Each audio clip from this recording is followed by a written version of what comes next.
There's this on the Brunholme Road, which is where the ride stops and starts today. There's a little bit of parking by the side of Bunny Green Lane back there. You would normally, prior to the 2015 flood, you'd use the railway line to go down to Frelkeld to start your climb to Glendaterra Centre, but it's been closed since 2015. It'll hopefully open in the next year or two, but for now we can use this to Brunholme Road.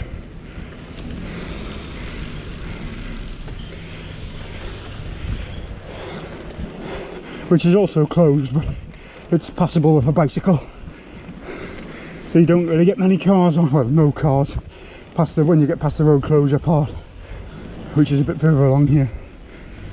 Alright, this is onto the closed part of the road now. I think there's been some forestry vehicles along here because it's a bit muddy.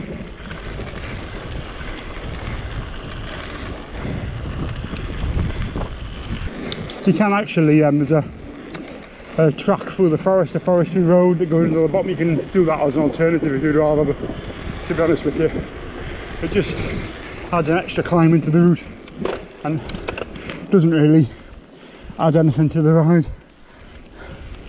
But if you really hate being on tarmac, then there's an alternative along this bit. When the railway line reopens anyway, because it was a hardcore track, that'll be tarmac now, so you haven't got a choice really. I mean, that could be a year away maybe, who knows. Right, this is decision time, because you can follow this road down and go into the start of Frelkeld and then cut back up on the tarmac road to the Glendaterra Centre, or you can take the shortcut across a little bit of a footpath, which is here, or a little bit of footpath and then a little bit of byway on the other side of this river, and then there's a footpath section across the fields, which, to be honest with you, it's quite, you can ride bits of it, but it's mainly a push really. So that's the footpath, and then on the other side of this river it's a boat open to all vehicles, so you can take your 4x4 along this next bit, so you shouldn't get any stiff, not that you would anyway down here. It's a lovely little river crossing. This might be a byway, but I think you'd struggle to get your 4x4 through that gate. This is us nearly back on a bit of tarmac again. This little cottage on the left here, we end up on its access road for a few hundred metres, and on our left here up through the field is a track which is going to take us up to the Glendaterra Centre.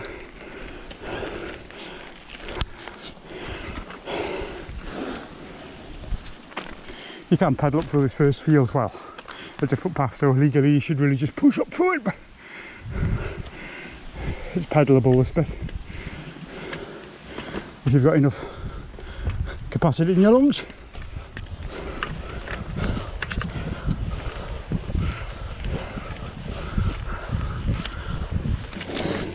Hello hanging trees. I think that's me. I'm not going to get these steps.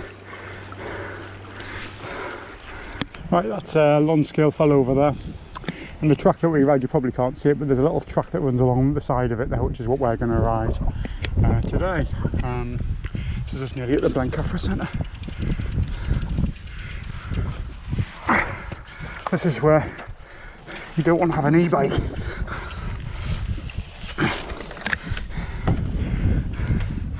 Over the rest of it, well, if you had an e-bike you wouldn't come this way, you would ride up the road.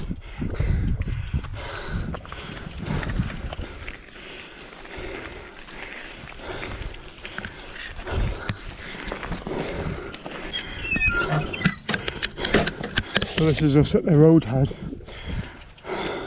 The entrance to Glendaterra Centre on the road just there, tarmac road up here from Frelkeld. And if you decided to carry on the Bunholm Road, you would just branch left as you hit the edge of Frelkeld to come up this road. As I say, if you've got an e-bike, that's ideal really, or just a normal bike and you want to do something a bit more pedally and a bit less faffy. It's just as quick. Time wise it makes very little difference, I don't think. And this is the start of our route proper.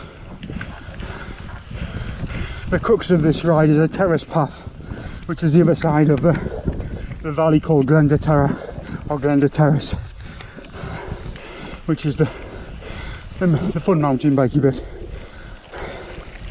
But it's all nice. So it's a lovely ride and beautiful surroundings. You can see back over to June Water over that way. Little latch rig there.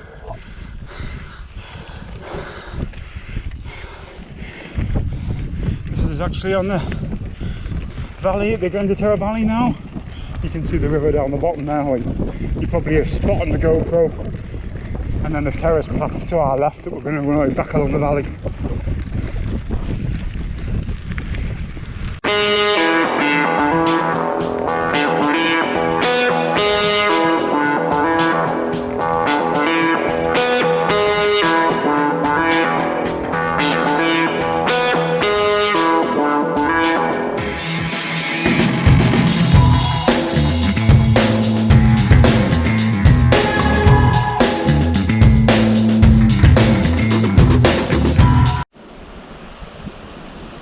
This is us about to start our first little descent down to the river. As you can see, there's the terrace path there. We've just come along this sort of double track, hardcore path to here. A little bit of a climb.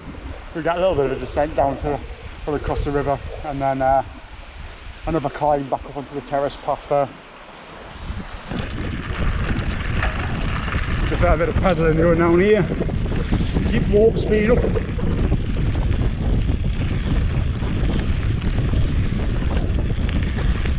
As I say, it's not the most exciting descent in the world. It's double track really. They've just installed a little hydro plant down here for the Glendaterra Centre. So they did quite a bit of work on this track, which has made it a little bit less fun to ride really. From this back, just up that back there, there's a little bit of chunky riding here to get through.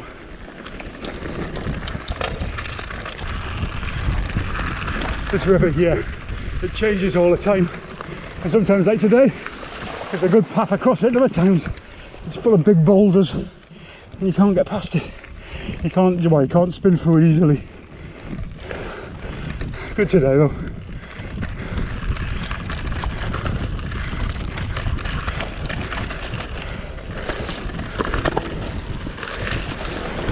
We've got a nice climb now up to the well, it's a bit of a reprieve halfway, but this is the start of the climb up to the terrace path, and this is the main beck that runs down the valley. You can see down the valley there.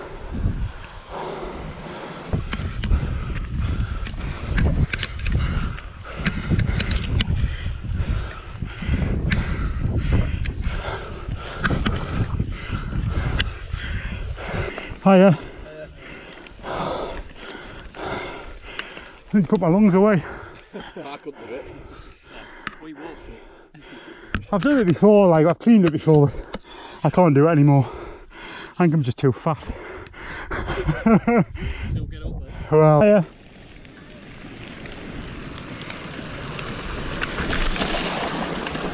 Hiya.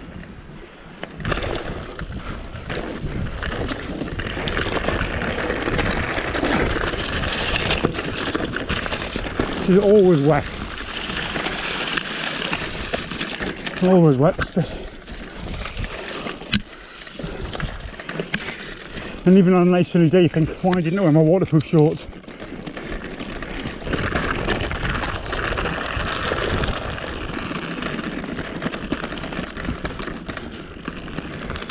Now we've got a really a techie climb coming up here, which I've got absolutely no chance at. I've never seen anybody manage it like that. I'm sure there are people out there maybe like Jeff Lewinsky, who could do it. To be honest with you, I have a bit of a defeatist attitude to it, because I mean, you can ride bits of it, but I usually get to as where I get stuck the first time, and that's it.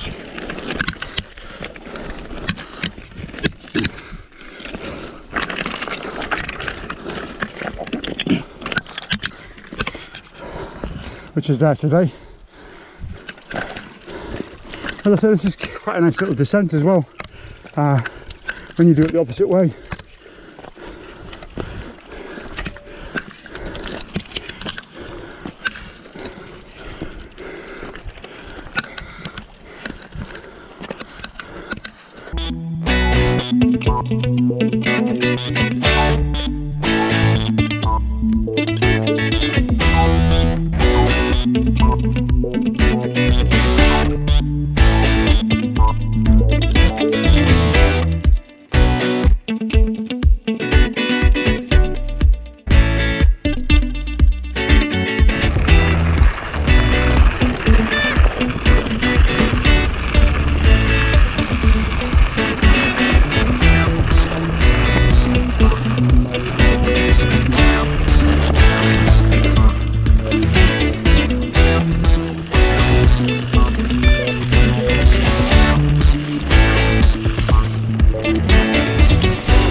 So on Glendaterra now,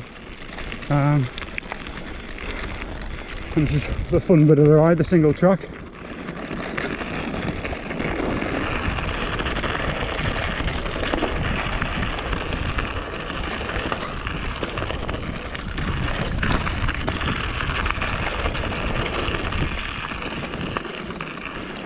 I don't want to go too fast just in case it loses us.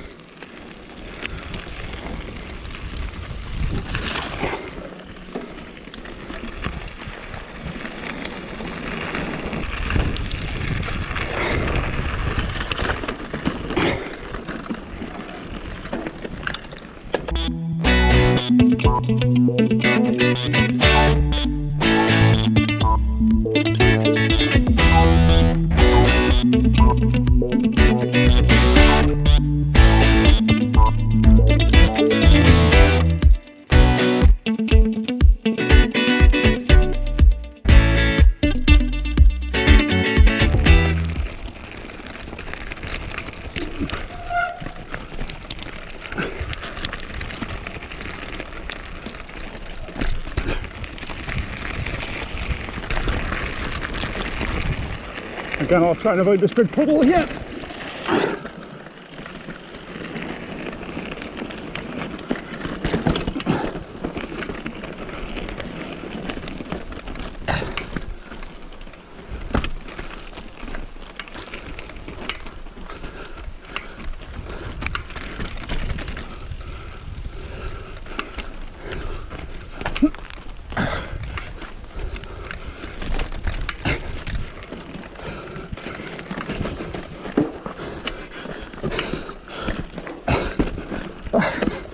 That's it.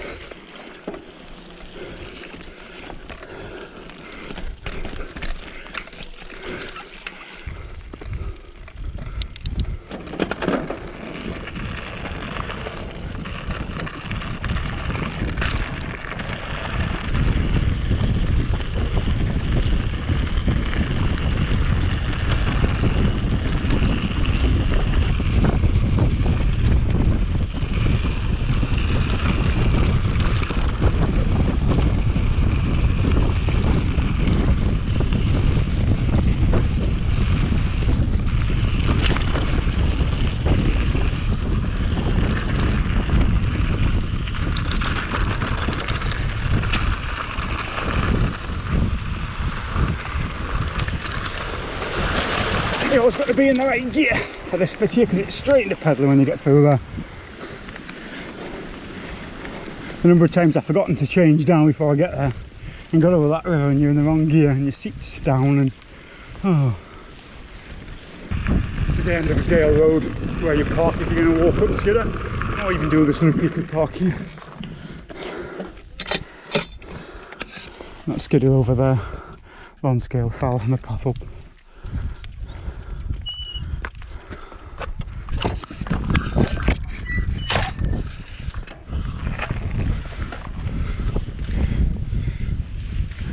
Alright buddy, sorry?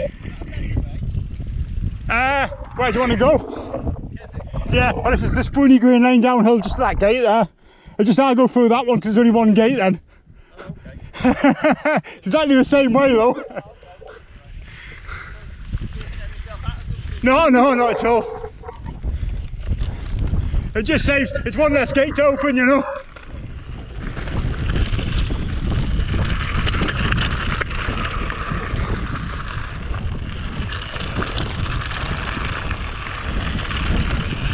This is a brilliant little descent, this Spoony Green Lane. It's a very busy walkers and runners path though, and it's got a lot of blind corners on it, so you have to be ever so careful on it. It's very easy to get carried away. This bit's not too bad because you get quite a good view. You know, you've got a line of sight so you can see if there's anybody there. But further down there's some bends on it and you can't see around them unfortunately.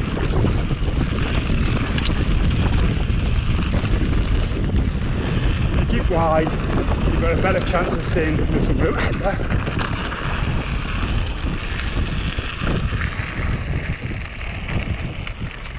Hiya, you're alright, it's okay, I'm not going to run you over. Thank you very much. Cheers now.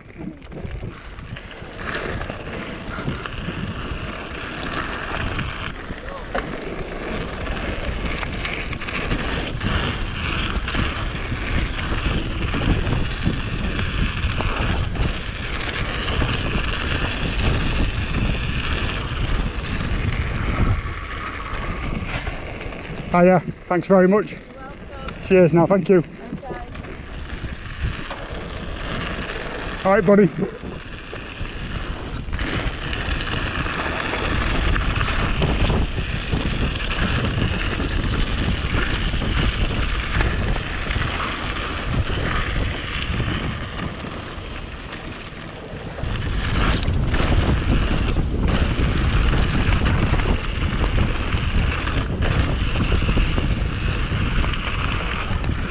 Hiya, thank you. There's another bike behind me.